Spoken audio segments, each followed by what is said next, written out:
Please join me in warmly welcoming Mark and Jess. Thanks, Sharon. Can you hear me all right? Yes. Okay. Has anyone been to any of the workshops that we've put out there?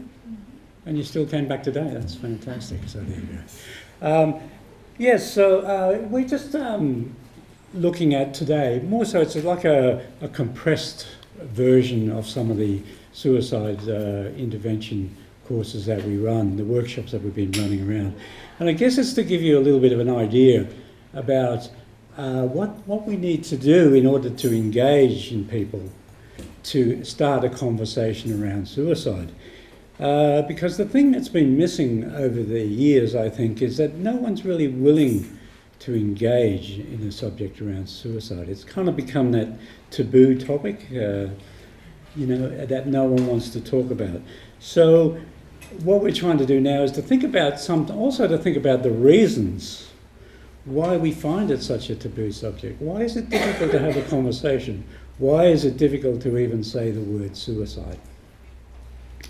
So there is a number of barriers that come up for people, and it's usually to do with your own self-awareness, your own beliefs and attitudes as to why you think it may not be an ideal topic to talk about. Sometimes we avoid it for many different reasons.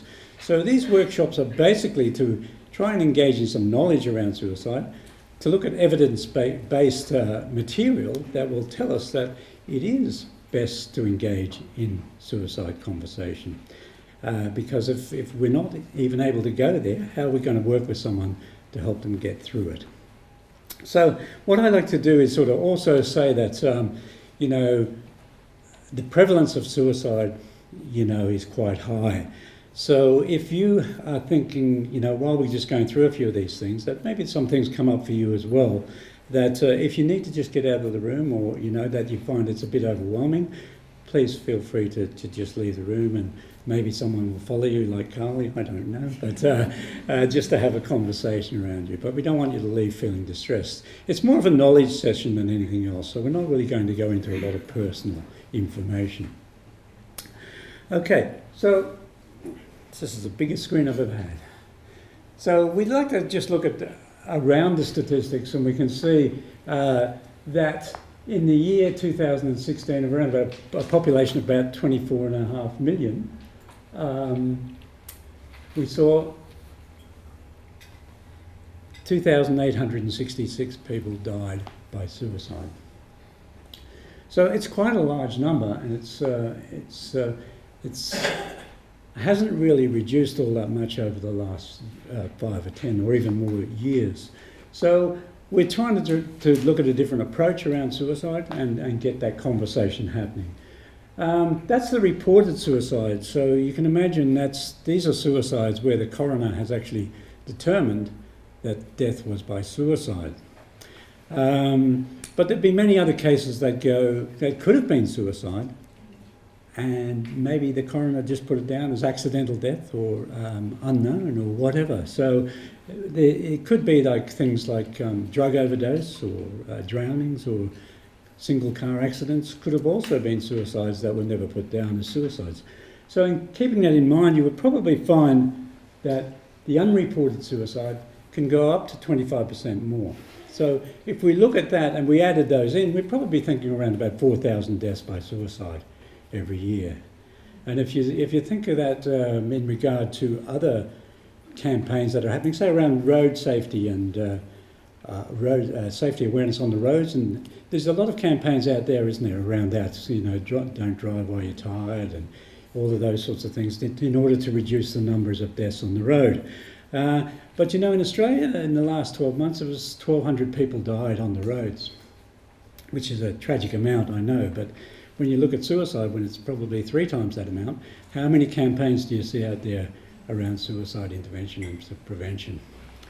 Not too many, I would think. And that's why we are working with the PHN to try and get out there and get the message around suicide, get people more talking about it more. The more people are engaged in the conversation, the more likely they are to seek support, and also to get additional funding to bring down this terrible, tragic numbers around suicide.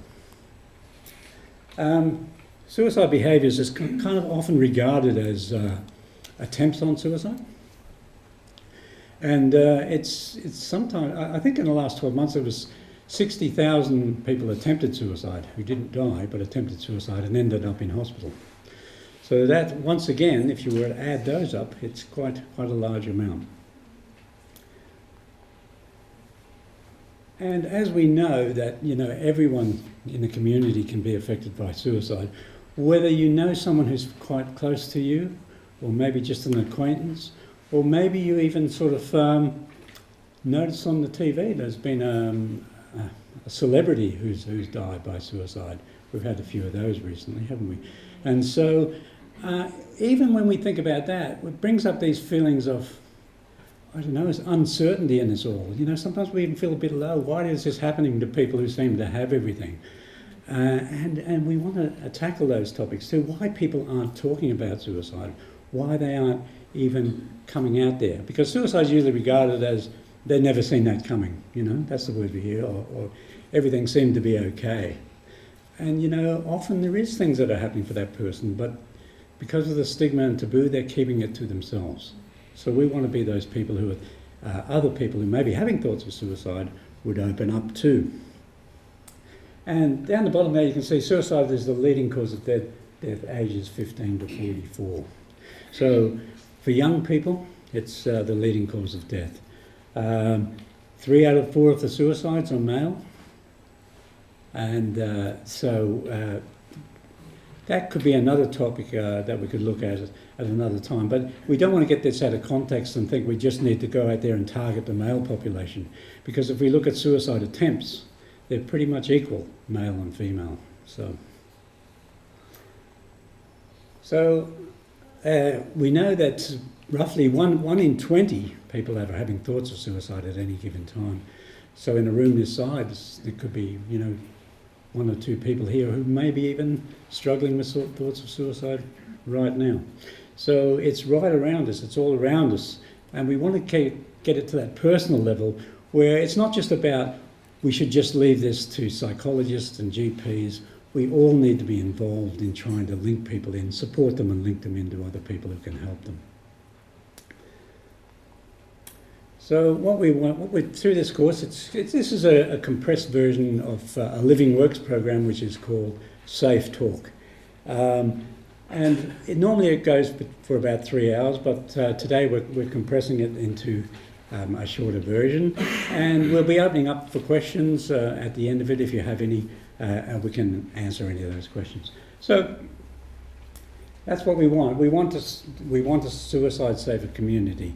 And that means more education around suicide, more people willing to help. If 1 in 20 are having thoughts of suicide, we need lots of helpers out there, don't we?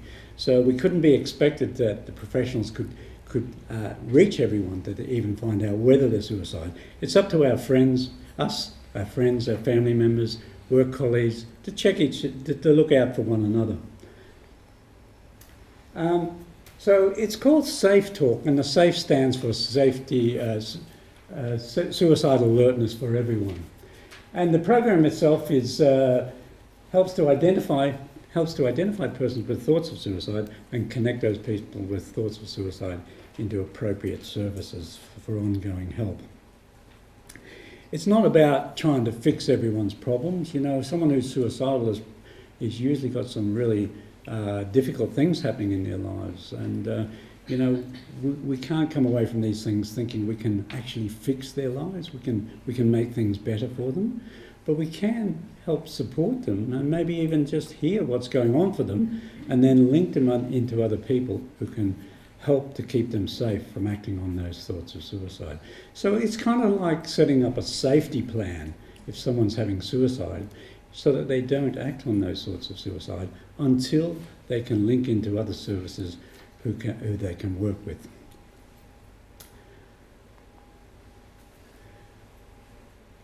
In the community here, we can see that there's many people. You can see the little triangles are the safe. This is what we represent by people who are Safe Talk helpers. What you're here doing today, in the shorter version. There's also people who are more experienced and willing to help in suicide. Is the ones with the cross there. That's assist. applied suicide intervention skilled people, and also they would be more able to help someone through working with a safe plan to stay safe. But we can all take a role in there, and we can all look out for one another. I'm just going to play you a couple of quick videos. They only go for a couple of minutes, just to kind of get you an idea about, what it might be like with someone who's having thoughts of suicide, and how the rest of us might observe that person, but not really know what's going on. And so sometimes we'd say, oh, well, that seems a bit odd, or they don't seem too well, or, they seem a bit upset, but I'm not going to go there. So let's just have a look, see what that looks like. Oops, I don't know what happened there. We skipped one. Try again.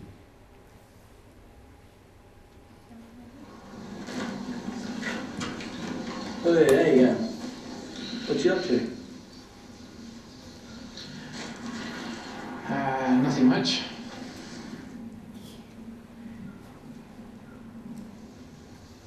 You crook, old fella.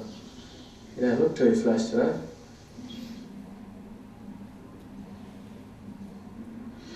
Nah, I'll be right. Nothing to do anyway.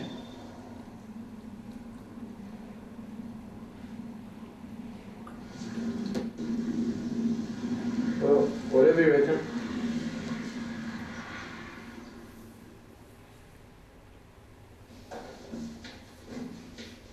There you are. I was wondering why you're quiet today in class. Do you want to go somewhere and talk?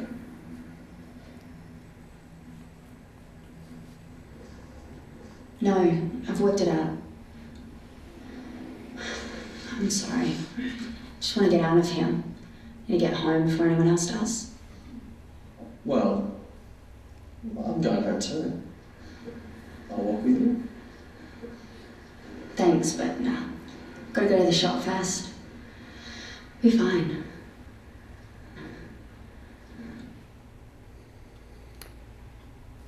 Okay, so as you were watching those, you might have thought to yourself, well, something seemed to be missing from the conversations. It just seemed to end, but you still had this sense that something wasn't right. Would you agree that, there was something happening there, but no one took the conversation any further? Like they said, oh, well, whatever you reckon was how it ended. So I think just by thinking about that, and if someone seems like they're in trouble or they're in difficulty, to engage a little more in the conversation to try and find out what's going on for them rather than shut them down. So we'll have a look at that and see how we might do it, because one of the things that we need to determine is how we actually engage in a conversation around suicide. How do we even know it's suicide? Particularly if it's, like I said, and it's a taboo subject, that there's a stigma with suicide. How are we going to know whether that friend of ours, that work colleague, our son, our daughter, that young person isn't having thoughts of suicide? Or how do we know when they are? So we need to sort of think about this and remove some of those barriers around how we would find out. So the breaking down the SAFE talk, the talk stands for 4 different things. The T stands for tell, the A stands for ask, the L stands for listen, and the K stands for keep safe. So these are 4 steps that we can follow in order to try and determine whether someone may be having thoughts of suicide. And with that knowledge, we're not going to fix them or try and rescue them or anything, but we might be able to engage with them, support them in getting help, and look at ways to keep them safe from acting on those thoughts of suicide. And I do have some of those cards to hand out later, so you can always, keep them in your wallet and follow the steps through that. So let's just have a quick look. The tell. Sometimes when someone's suicidal, or most times, from our experience in Lifeline, because we take a lot of calls on the crisis support line, and we are known as a suicide line, aren't we? Our logo says suicide prevention, crisis support. So we do come across a lot of people who are suicidal, and you would think that with Lifeline that they would, knowing that we're a crisis support and suicide prevention line, that they'd actually ring us and say, hello Lifeline, I'm just ringing you because I'm having thoughts of suicide. It doesn't happen that much. In very rare, in fact, that people will actually say that they're having thoughts of suicide. So we're in the same boat as you are. We're hearing this distress, and then someone might be crying and might be quite upset. There's events happening in their lives that are quite upsetting, but they're not saying it's suicide. So, but they are telling us in different ways. They're telling us in different ways that there's things happening in their lives that is making them feel upset and maybe even suicidal. We're not sure, but there's certain things happening that are making us worried about them. So they are telling us that they're having thoughts of suicide, but maybe not in a direct manner. They're not putting their hands up and saying, "Can you help me? I'm having thoughts of suicide." So what they do is they try and tell you in the clearest possible way. They try and tell you by their behaviours, by their words, by their feelings, by their thoughts. They tend to tell you things that make you think about, could this be suicidal thoughts? And so what we need to do is look at some of those things that might help us to determine whether someone might be having thoughts of suicide. So in the T, we might see some actions that they don't care anymore. They care less about themselves, they care less about others, they care less about the way they look, the way they dress, all of those things. They don't seem to have any care anymore about themselves. They also would have they become moody, sometimes irritable, angry, sometimes crying all the time. Lots of different moods happening in there. You can see those behaviours. And you can also see that a lot of the times that they're withdrawing, that they're just not willing to engage in conversations. You know, they don't want to talk, they just want to be by themselves. And other things we might notice is around behaviours such as drinking alcohol and drugs. Maybe they're increasing the use of those or turning to those, maybe as a way of coping with what's going on. And so that could be just those actions that we've noticed about someone. Like in those videos, the people who were observing, they noticed that there was things about the people that were unusual or different. And we all have that ability to pick up on, particularly people we know, if there's been some kind of change in what they're doing. So we can notice those behaviours, actions. So also the things that they say might lead us to think that that could be suicide. People often, when they say that I just feel alone, often is an indicator that maybe there's suicidal thoughts. Because you look at them and you say, you're alone? How can you be alone? You've got a family, you've got a job, you've got lots of friends. But deep inside they're feeling alone, they feel that no one cares, no one would even understand what they're going through. So there's that sense of being alone, and sometimes they just say that, you know, sometimes they just feel alone. Some of the other words that they might use, they might say they're a burden to everyone, or they blame themselves for everything that's happened. Everything that's gone wrong, they've said, oh yeah, that was because of me. Or I'm a burden to everyone, I'm useless, I'm no good. You start to hear those things about, you know, being a burden. Also they talk about no purpose, there's no future. What's the point of all this? You know, I don't see anything good in life. They have no purpose, and sometimes those words escape. They feel trapped. I need to get out of here. I can't do this anymore. And in Lifeline, we use a lot of these cues that we will hear from the talk to give us maybe to help guide us to think that person's having suicide. Some of the words we would hear say is like things like, I can't go on like this anymore, or everyone would be better off without me. What's the point in living? These sort of things are quite strong invitation for us to determine whether that person is suicidal or not. So we hear those words, we hear the talk that they're saying. The third thing we also hear is the feelings that someone has. You know, you might not be able to pick up on feelings, but a lot of times you can see when someone's quite overwhelmed or upset. That word hopeless, it's all hopeless, comes up quite often. Helpless. Ashamed. When someone says they feel ashamed, they're often ashamed that they're having thoughts of suicide, because that's a terrible thing as far as the community is concerned. So they have these words, and sometimes they just feel numb, like when you're feeling depression, sometimes that's what you feel, is numb. So all of these things might be happening for them. So there's some of the feelings that they might be having.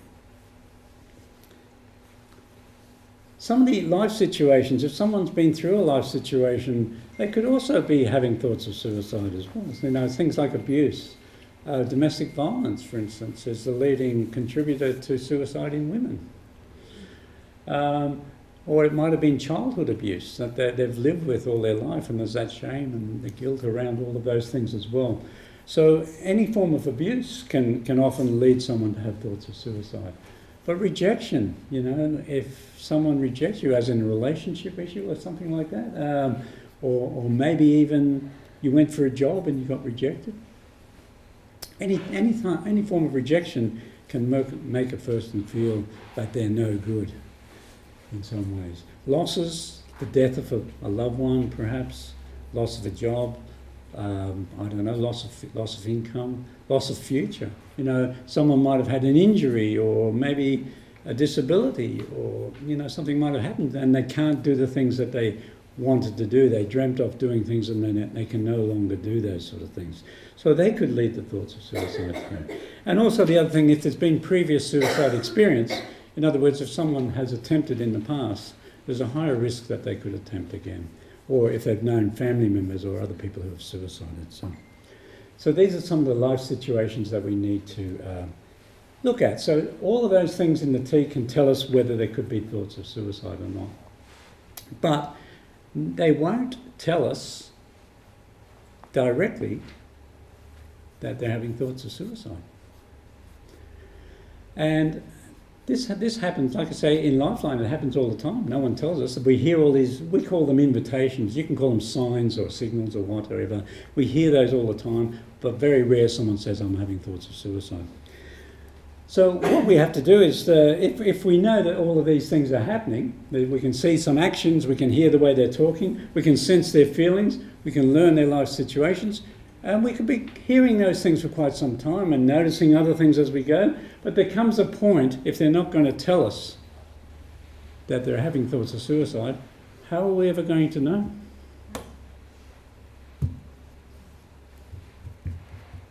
That was a question. How will we find out if no one's going to tell us that they're having thoughts of suicide because they want to hide it for some reasons? Well done. Yeah, the big A came up there. They asked the question. So the only way this is what we do at Lifeline, and this is what I do in my role as a financial counsellor. If I see someone's in a lot of distress, I will see all the signs and invitations, and I will repeat those back to them and say, with all that happening, I'm just wondering, could it be you're having thoughts of suicide? So, and then this becomes a really difficult thing for people. But let's just see how it's done here. Oh, there you go. What you up to? Nothing much.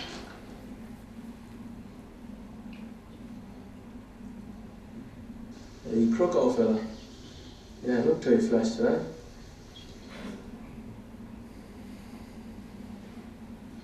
Nah, I'll be right. Nothing to do anyway.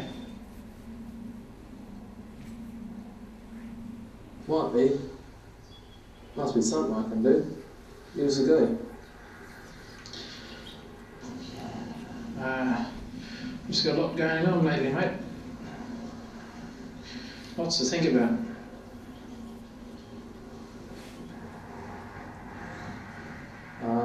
What's going on here? You sound really sad and sorry. You make me feel sad and worried. I've been thinking about stuff. A lot of problems getting to me.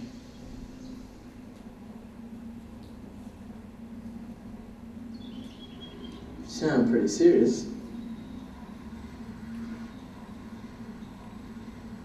Not thinking about killing yourself, are you?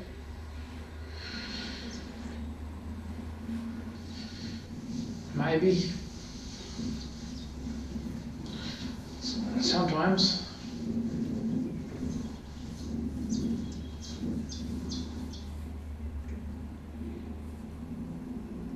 Why don't you talk to that mob at the clinic? If you had that down in the dumps. They're pretty good down there. We could go and have a yarn with them.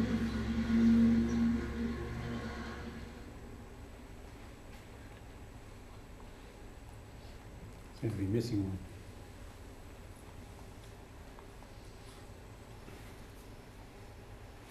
There you are. I was wondering why you're quiet today in class.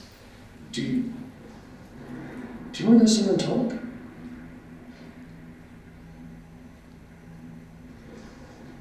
No, I've worked it out. I'm sorry. Just want to get out of here. And get home before anyone else does. Why do you need to be home alone? I've got something to do. It'll fix everything.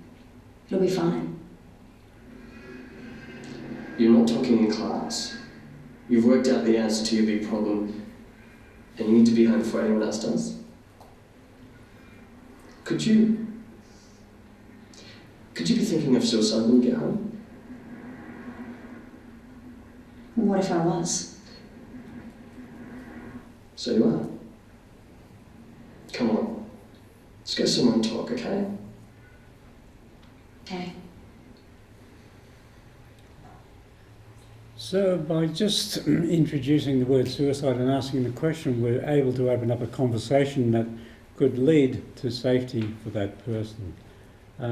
So when we think about people not asking directly, there's lots of reasons why people just give out invitations or signs rather than telling you I'm thinking of suicide. And some of these are to do with the way the community in general regards someone who is suicidal. If you were to think about how the community would describe a person who's suicidal, in general terms, the words are quite negative. They're selfish. How could they do that to everyone else? So there's a sense of blame on the person who's suicidal. So if a person is suicidal and they're trying to reach out, but they think that the community's against them in some way, they're going to try and do it a very subtle way like that. Because in giving out invitations, what they're doing is they're testing you out to see whether you're going to be able to be that sort of person who would engage in the subject. And if you then ask the question, the message you're sending them to is, this person really is okay, they're about suicide. They understand me and I'm able to talk about it. They didn't have to bring the word up themselves. They didn't have to think about that shame, that stigma, because you brought it out. And so what you're doing is you're demonstrating you would be a person that they can trust and that they can work with. So that's the importance of being able to say the S word. As difficult as it is, it makes a real difference in someone who's having thoughts of suicide. To think that you actually were able to understand and bring that word up. And sometimes the answer is no. You know, we do it all the time. In Lifeline we ask the question, and sometimes the answer is no. But that doesn't really matter. If it's no, it's no. You can still have a talk to them about what's going on in their life and get them help in other ways if they need it. But at least you know, one way or the other, whether it's suicide or not. And that's the important thing, to step over that barrier, get rid of those barriers that you have about suicide, and be the one with the courage to actually mention the word. And sometimes when asking the question, it can be a difficult thing. We're all a little bit tentative, and sometimes we want to use other words like hurting yourself or harming yourself. But once again, when you're doing that, you're sending a message out that you're not really that involved in talking about it, because you're using other words other than suicide, harming them, hurting yourself. And it doesn't necessarily mean suicide to that person. But it can make it easier if you just hear what those invitations are, reflect on those invitations, and then ask the question, just like in that. Sometimes when people are missing school, worrying about things and withdrawing from friends and family, they're thinking about suicide. I just want to check in. Are you having thoughts of suicide? You know, I think that the first time we were ever asked to do this in Lifeline, you know, being crisis supporters on the phone, it was a bit of a scary thing. How could we even go there? They'll probably get angry at me and say, well, what did you ask me that stupid question for? Do you think I'm crazy or something like that? It very rarely happens. I mean, I think, and I was on the phones for nearly 10 years in crisis support, and of all the times that I asked about the suicide question, there might have been a handful of people who got angry and said, you know, had that reaction. But of all the other hundreds of them, if I'd just not asked, they would never have talked about it. So that leads us, after we ask the question, and sometimes the answer will be yes, and sometimes that can be a scary thing. Oh, yes, where do I go with this? Someone said yes. So there's a couple of things that we do, and I feel like I'm rushing this, but there's a couple of things that we do. If someone says yes to the question around suicide, you can spend a few minutes just saying, well, you know, that's really worrying. That must be really difficult for you. Tell me a little bit about it. And because you've asked the question, you've made that connection, that they'll be quite willing often to tell you what's going on and what's led to them having these thoughts of suicide. And you don't need to be listening forever. You just need to be listening enough so that they feel connected, so that you can then work with them to find ways through, to find ways of staying safe around that suicide. So, but if you're not a good listener, I mean, not everyone thinks they're a good listener. You know, we don't want to be giving advice and being judgmental. If we feel that we're that sort of person, maybe it'd be okay to skip this listening phase. And maybe when they say yes to the suicide question, just say, look, I'm really concerned about you. Thank you so much for telling me that. But how about we look for someone who maybe we can talk to this? What about we have a look to see who you can talk to about this? So not to just leave it, but to move it on to someone else who may be more supportive or may be a better listener than yourself. Which leads into that last one, which is around the K, which stands for keep safe. And this is all about, you know, I'm no expert in the field. I'm concerned about you having thoughts of suicide, and I'm really worried about you. So what we need to do is to link into someone else who can help you keep you safe around those thoughts of suicide. And if there are other issues around finances or loss or grief or mental health issues, perhaps that those things could be looked at as well. But the main thing in this, what we're doing here, is to look at the safety around suicide. Because if someone's having thoughts of suicide, they may act on those, so they're at risk of dying. So what we need to do is keep them safe around those thoughts. So we develop maybe a plan around what we can do, or who could they contact, who would be appropriate to talk to if you are having those thoughts of suicide. So we'll be able to link them into other services. And this is what it's all about. We're not going to be their ongoing counsellor or anything like that. We need to have our own boundaries, that they're not going to call us all day and night, or, you know, be contacting us at any time, to just engage in that conversation around suicide and then link them into other professionals who can take them on that journey. So you might say something like, oh yeah, no, thank you for telling me, and it sounds like a really difficult time you're going through, but I think we need to connect you with someone who can help to keep you safe from acting on those thoughts of suicide. Remember that there's a few things that we need to think of. Now is not the time to solve all the person's problems. They're very difficult problems. When someone's got to the point where suicide seems to be the only way out of it, you're not going to be able to solve their problems, but you can try and help keep them safe until you can link into other people. So don't try and be a problem solver. Don't try and, you know, solve everything. But now is the time to do something that keeps them safe. In other words, if they're having thoughts of suicide, what can we do to keep you safe when you have those thoughts of suicide, so that you don't act on those? But now is the time to keep them safe from means that might be used to harm themselves. So we know that restricting means can be a lifesaver at times, and I think Carly would agree with that when we're looking at suicide prevention.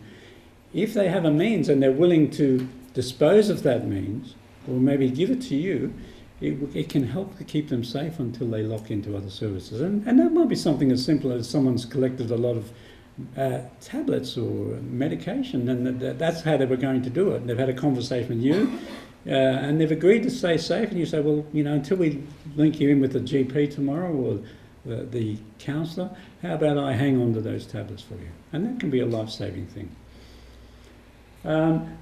The other thing is not to promise secrecy, because, you know, if it's quite risky, you don't want to say, look, I'm not, they might say to you, look, I'm going to tell you this, but I don't want you to tell anyone. That can be very risky, because, you know, how would it be that if you didn't tell anyone and they actually acted on those thoughts? It would be a terrible thing to deal with. So we can never promise secrecy. And if it is really serious, you know, you need to get help straight away. Maybe they need to be taken to the hospital. If they've got an imminent plan that they're not going to stop thinking about it, maybe they need to go to hospital. So what is a keep safe connection? Someone is available there when needed. 24-hour services can often be there for someone just to talk to when that might be part of the plan to stay safe. That you call Lifeline or you call Beyond Blue or any of those 24-hour services that would be able to have a conversation with you around your thoughts of suicide. So even when they wake up at that 3 o'clock in the morning and everything seems so terrible again, that they have a disagreement to talk to someone. Also ongoing supports, family and friends are is there someone that they in their life that they feel comfortable in talking to, a family, a friend, a workmate, and also a professional person. It's good to have those three links to a personal, a professional, and a 24-hour service that someone can link into. If you've got three of those covered, that can be useful. So someone who's approachable, accepts connections from a DV alert helper, and someone who is suicide helper, able to increase safety and also able to increase. So someone who has the skills, like maybe a counsellor or a GP, to work with you around those thoughts of suicide. This is an older slide because I actually had numbers in there, but I've got a handout there with numbers that you could use. For young people, Headspace is important, local GP, Lifeline. There's a service called the Suicide Callback Service, and they're available 24 hours a day, 7 days a week, and funded by the government, and you can talk to them if having thoughts of suicide, if you're bereaved by suicide, or a third party who's suicidal.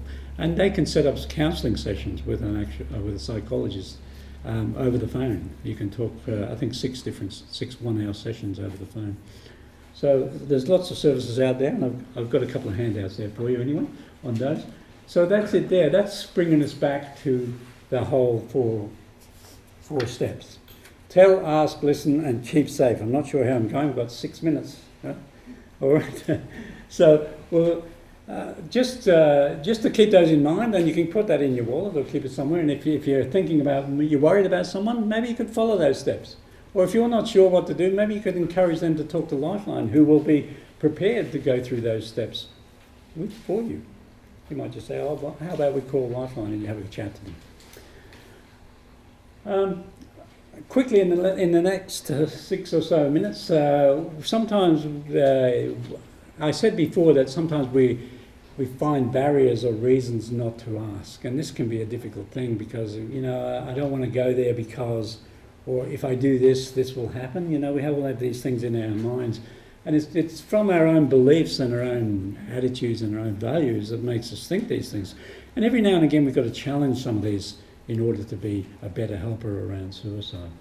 Some of the things that we do are those things that we miss, dismiss and avoid. So sometimes, like in those videos, you might not have even picked up that it was suicide, but there was something wrong. So it might just that you miss, you don't even consider that in that conversation that suicide could have been an issue. You might dismiss, maybe you heard some of those invitations that the people were saying, but maybe it's rare and it's probably not going to happen, that it only happens to certain kinds of people. Often we link mental illness to suicide, suicidology. But I think that if we did that, we can miss other people, because I know there is a strong link between mental illness and suicide. But we often don't know whether someone has mental illness as well, because it's another thing that's hidden. So sometimes if we're trying to search for a link, that can prevent us in asking about suicide, because there doesn't seem to be anything really that's happening to them. Only certain kinds of people. Maybe it's just that we think, they're just acting a bit strange today, so they'll be okay tomorrow. No need to go there. And the last one is to avoid, and this is the most common one, I think, that happens to us, is that people will avoid asking about suicide or talking about suicide, because there's a sense that if I go there, I'll make it worse. How many times have you heard that that's around people making it worse? If I ask the question and the answer is no, they then might turn around and say, well, no, not really, but now you've mentioned it, not a bad idea. It's kind of the thinking that people have underneath, that they're thinking that if they mention the word, it might somehow start to engage them in thinking around suicide. But research tells us that is nearly impossible to do by just engaging in a topic around suicide. starts the conversation to link them to seek help. It doesn't make them start thinking about it more. Too scared to help. You know, maybe you're struggling yourself. I don't want to hear about suicide. I might start to feel that way myself. They don't want to interfere. They want the responsibility to do it. Someone else will do it. If we all thought that, you know, it would be very difficult to get people help, because 1 in 20 people, over 1 million people having thoughts of suicide, if no one wants to help, or we all think we're interfering, you know, it's going to be very difficult for someone to seek support or help get support. The last one could be something that you'd need to consider, I think, that if you are having your own troubles, or you're overwhelmed, or maybe you're having thoughts of suicide, maybe, yes. Well, I think you could still get to the point where you would ask the question around suicide, but if you don't want to engage any further than that, to try and link them in with someone else. Because if you're feeling that way, perhaps you're not the best person to do that listening part with them. So, but for most of us, we do have these little barriers that we have within us that says, well, it's not a good idea to go there. And to examine those every now and again, you might find that they're not really as real as you think they are. Just a couple of quick things around what is helpful when you're talking to someone who may be having thoughts of suicide. Helpful not to be judgmental about their behaviours or what's happening to them. A lot of shame involved in suicide. Sometimes someone's done something wrong, or they feel they've done something wrong, that no one will ever like them again, or that thing that they did was a horrible thing. So if you start judging them, you know, they're not going to have a conversation with you. Try not to get angry, you know, or talk negative around it. Try not to panic, you know, remaining calm, being patient, just being there to listen to them. You know, listening isn't about saying a lot of things. You can be silent and just listen to someone. Try not to say too much, just to hear what's going on. Don't give advice, don't tell them what they need to do. You know, that language, you need to, you ought to, you should, you must. It's judgmental language, and it shuts them down. You know, let them say what they think they need to do. Let them be part of that conversation. And not to be impatient, like I said before. Sometimes we just need to take a few minutes to engage in this conversation. If you ever do this, make sure you've got time to do it. That you're going to shut your phone off. I don't think I shut my phone off. But shut your phone off, don't take emails, make sure you don't get interrupted. Be with that person. No, it only take 15 or 20 minutes. But there's nothing worse when you're having this conversation and you're starting to get involved and talk about suicide, and then your phone rings, you say, hang on a minute, I just got to... You sort of break all the connections. So make sure you do it at a time that's suitable for you and for them. And of course, the opposite things are to being those characteristics. The helpful things are to be sensitive, be caring, be direct. Direct in asking the question. Don't be afraid to say, is suicide the issue here?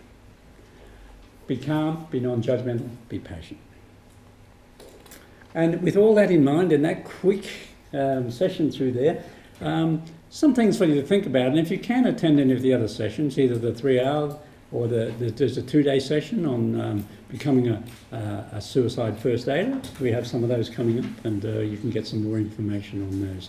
So I know it was rushed, and I thank you for listening to me today. I'm here if you want to ask any questions. In fact, we have 15 minutes for questions. 15 minutes. That's what we allow. And I'm sure the presentation that Martin has just given, the formal part of it, is highly relevant, so I have no doubts. In fact, your timing is perfect. How's that? Preempting the timer. A very relevant session, no doubt. So I have, I'm sure that there'll be questions here. So we've got a question over there. If you want to start off. I just wanted to ask, do you come out to schools to do talks to staff? Yes, we do. One of our targets are young people in schools, as well as teachers. Students over 15 years of age can also do. Terrific. And so you do staff, did I? Yes, we do staff. The criteria is that we normally have 15 people to attend the session, so you might need to gather a few people. Sure. We're doing it in schools. We've run out about 8 throughout some different schools so far, right through from Bankstown through to the Southern Highlands. And do you mind if I ask how long the staff talk is? The staff talk will be a 3-hour one. Terrific, thank you. Can you get away for 3 hours in the school? I'm just talking for teaching staff who might find it beneficial. Okay, thank you. Okay, any other questions? Okay. Yeah, one of the same question is if you do the talk to a community like youth workers or so. Yes, we do. The courses, the workshops are available to anyone in the community, whether you're in a community service or whether you're just retired or anyone. So what we do, and if you want to give us your information around your emails and things like that, when the courses come up, we send out letters to everyone or emails to everyone, letting them know when the next courses are coming out. We've completed most of them for this financial year. I think there's one more 2-day course, but they'll be rolling out from July again, so we'll be running right through from Bankstown. So if you want to just give us your details, we can certainly let you know as this goes.